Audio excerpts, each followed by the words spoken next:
Hi, bay IoT സിസ്റ്റത്തിന്റെ പുതിയ വീഡിയോയിലേക്ക് സ്വാഗതം. ഇന്ന് ഞാനിവിടെ പറയാൻ പോകുന്നത് നമ്മൾ പ്രീവിയസ് വീഡിയോസൊക്കെ ഇട്ടപ്പോൾ എല്ലാവരും എന്താണ് GPS, എങ്ങനെയാണ് GPS ഉപയോഗിക്കേണ്ടത് എന്നതിനെപ്പറ്റി കുറേ ഡൗട്ട്സ് ഒക്കെ ചോദിച്ചിട്ടുണ്ടായിരുന്നു. അപ്പോൾ അതിൻ്റെ ഒരു Q&A സെക്ഷനാണ് നമ്മളിന്നിവിടെ ഡിസ്കസ് ചെയ്യാൻ പോകുന്നത്. ആദ്യത്തെ ക്വസ്റ്റ്യൻ GPS എങ്ങനെ നമുക്ക് ബിസിനസ്സിൽ ഉപയോഗപ്പെടുത്താമെന്നുള്ളതാണ്. 5-ൽ കൂടുതൽ വാഹനമുള്ളവർ ഇപ്പോൾ ഡ്രൈവേഴ്സ് എവിടെ എത്തി എന്നുള്ളത് മോണിറ്റർ ചെയ്യാതെ തന്നെ നമുക്ക് നമ്മുടെ കയ്യിൽ മൊബൈലിൽ വെച്ച് തന്നെ നമുക്ക് ഈ ഡിവൈസ് ഫിറ്റ് ചെയ്യുന്നതിലൂടെ മൊബൈൽ ആപ്പ് വഴി നമുക്ക് അവരെവിടെ റീച്ച് ചെയ്തു, ഏത് റൂട്ടിലൂടെയാണ് പോകുന്നതെല്ലാം നമുക്ക് ആപ്പിലൂടെ നമുക്ക് കാണാൻ സാധിക്കുന്നതാണ്.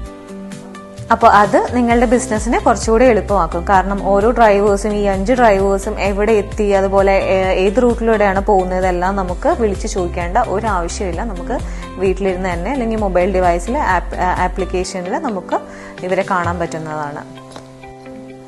അടുത്ത കുറച്ച് പേര് ചോദിച്ചൊരു ക്വസ്റ്റ്യൻ ആണ്, വാഹനം ഓൺ ചെയ്യുമ്പോഴും ഓഫ് ചെയ്യുമ്പോഴും നമുക്ക് ഒരു അലേർട്ട് കിട്ടുമെന്നുള്ളത്. ശരിയാണ്, നമുക്ക് വാഹനം ഓൺ ചെയ്യുമ്പോഴും ഓഫ് ചെയ്യുമ്പോഴും അലേർട്ട് നമുക്ക് കിട്ടുന്നതാണ്.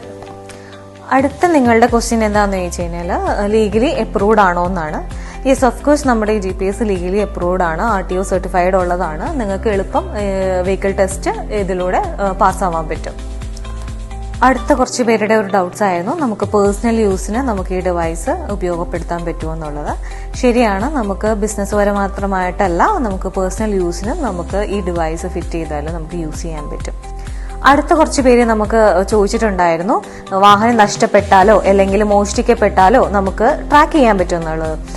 ഒബ്വിയസ്ലി നമുക്ക് GPS ഫിറ്റ് ചെയ്തിട്ടുണ്ടെന്നുണ്ടെങ്കിൽ നമുക്ക് മോഷ്ടിക്കപ്പെട്ടതോ അല്ലെങ്കിൽ നഷ്ടപ്പെട്ടതായിട്ടുള്ള വാഹനങ്ങൾ നമുക്ക് ട്രാക്ക് ചെയ്യാൻ പറ്റുന്നതാണ്.